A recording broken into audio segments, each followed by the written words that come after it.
As outrage spreads over the killing of George Floyd in the U.S., protesters have taken to the streets around the world. The death of George Floyd has suddenly created widespread anger. There are hundreds of other examples of Black Americans being unjustly killed. 2020 has been a year unlike any within living memory, and one that exposed some of our deepest divides. The pandemic has now killed more than 320,000 people in the U.S. America's race problem erupted anew this summer after the killing of George Floyd. All of this happening in the midst of a national election.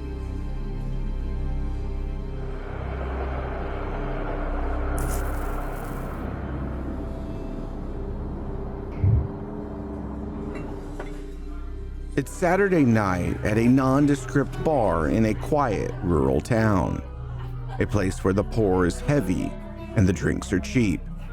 There's also a Confederate flag hanging above. I wanted to know what these folks thought about the racial divide in America today.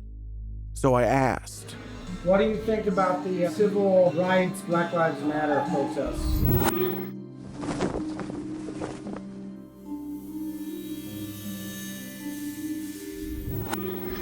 Personally, I think the Black Lives Matter is a domestic terrorist organization. They should be dealt with as such.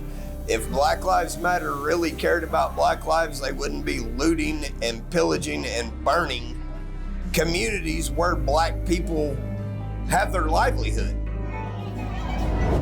Now I'm getting to the point that I think it's all bullshit. I mean, they protest, really?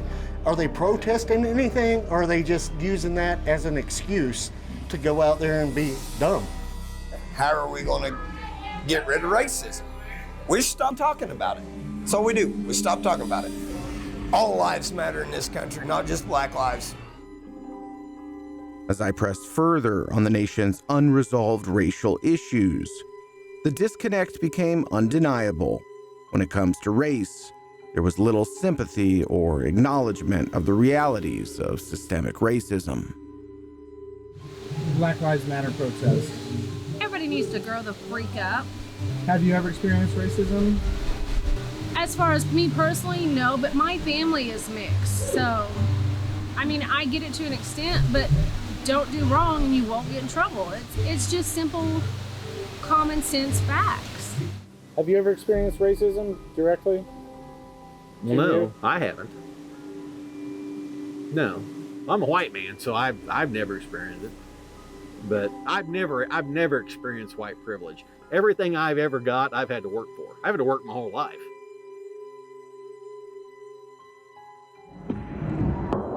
It was just one bar in a town you've never heard of. But for me, it opened the door to a much bigger theme, one that unpacks the roots of division and the reasons why. I just feel like systematic racism is just an excuse for thugs and people that want to ensue chaos. I just feel like that's an excuse for them to just do whatever they want. Systematic racism has been dead in this country for a long time.